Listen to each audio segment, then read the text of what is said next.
之前有一段时间，我常因为女儿而难过，有时候她会误解我的意思，我明明是在关心她，她却觉得我在批评她。有时她会直接告诉我，她不喜欢我说话的方式，觉得跟我相处很有压力。每次听到这些话，我心里都会有点痛，然后我就会一直想，我明明不是那样的人，我明明是站在他的立场，想让他得到自己想要的。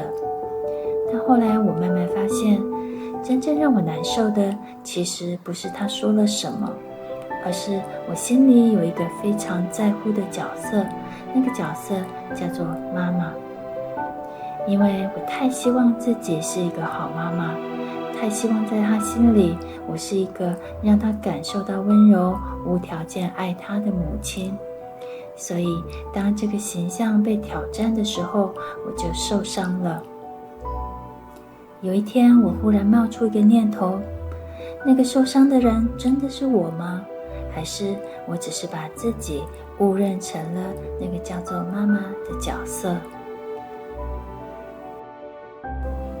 这个念头让我开始观察自己，我发现每一次心痛的背后，都有一个我正在扮演的角色，可能是妈妈，可能是伴侣，可能是子女，也可能是工作里的职位。我们会因为某个角色被否定而难过，因为某个角色做得不好而自责，或者因为不被理解而受伤，好像那些角色就是我们自己。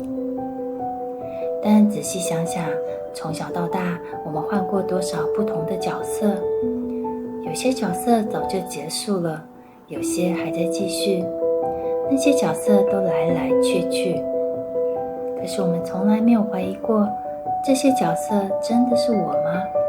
我真的是谁的谁吗？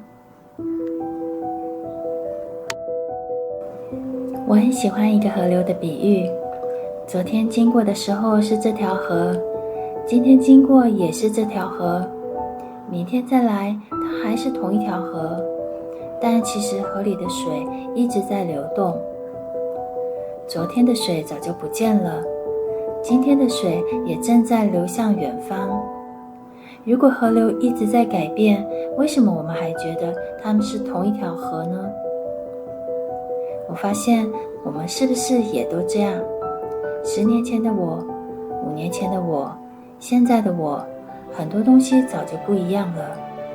但明明改变了那么多，我们还是会觉得这就同一个我啊，我就是谁谁谁啊。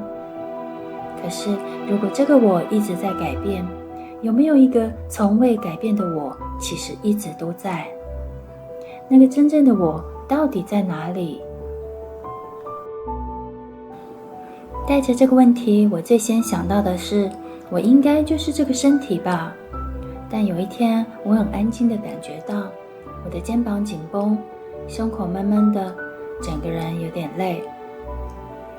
注意到这些感觉的瞬间，我意识到一件事，这些感觉都是被我知道的。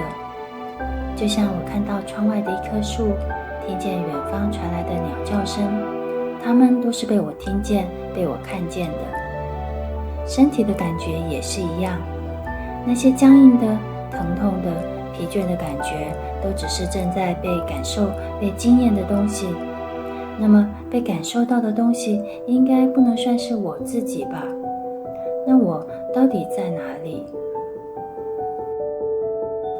我从身体继续往内看，我发现让我痛苦最久的都不是事情本身，而是脑袋里那些停不下来的声音。他怎么能那样说我？难道是我真的做不好？这些声音不停地出现，有时候反复重播一整天，但过几天后，它们又消失了，换成另一批念头进来。我注意到每个念头出现的时候，我都知道它出现了；每个情绪升起的时候，我也知道它升起了。委屈来了，难过来了，失落来了，然后他们又离开了。如果这些感受和想法就是我，那他们消失的时候，我不是也应该跟着消失吗？可是我一直都在。感受和想法变来变去，但有一个看着他们变来变去的，一直都没有变。走到这里，我以为答案快要浮现了。也许真正的我不是角色，不是身体，不是念头，不是情绪，而是那个正在看着这一切的那个知道自己难过的，那个知道自己生气的，那个知道脑袋在想什么的。我通常把它称为觉察或是观察者，这个位置确实是不变的。但就在我很兴奋地以为我终于找到了真正的我发现这还不是最终的答案。如果要我指出来那个观察者在哪里，我其实说不上来。他在我的头背后吗？在眉心里吗？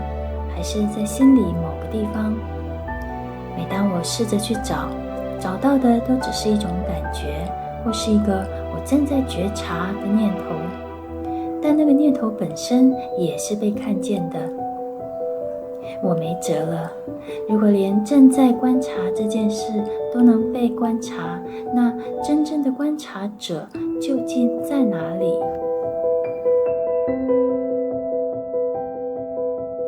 有一天我在山上发呆，忽然有个感觉，也许问题本身就错了，不是要去哪里找到那个我，而是我从一开始就预设有一个我在那里。我们总以为有一个我在这里看着外面的世界，有一个我在听声音，在看风景，在经历人生。但仔细体会一下，当鸟叫声出现的时候，真的有一个人在听吗？当风吹过脸颊的时候，真的有个人在被风吹拂吗？还是其实只有声音正在发生，只有风正在吹过，只有生命正在流动，而那个被我们称为我的中心点，其实从来就没有真正存在过。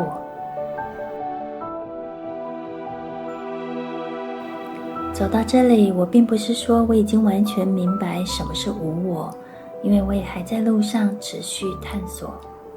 但这段时间，我慢慢发现，让我们痛苦的从来不是那些发生的事情，而是我们太努力在维护那个别人眼中的我，那个想被理解的自己，想被认同的自己，想证明自己是好妈妈的自己。当我试着把那个角色轻轻放下，生命并没有消失，风还是在吹，鸟还是在叫，女儿依然是女儿，我依然爱她，世界也依然存在，只是少了一个站在中间的人，少了那个一直担心得失、害怕受伤的人。当那个中心点慢慢松开，我不再只是从里面看着外面的世界，我微妙地发现，所有的一切其实都出现在同一个地方。风景在这里，声音在这里，情绪在这里，念头在这里，连那个以为自己正在观看的人也在这里。他们不在外面，也不在里面，因为当那个想象中的我被放下，里面和外面的界限也一起消失了。不再有一个我在经验世界，而是世界正在显现自己。不再有一个我在体会生命，而是生命本身在活出自己。走到这里，我才终于明白，无我从来不是失去自己，而是了悟到，原来自己从未和这一切分开。当那个被称为我的界限融化，留下来的不只是一个更大的我，而是再也不需要一个我，一种不必再成为谁的自由。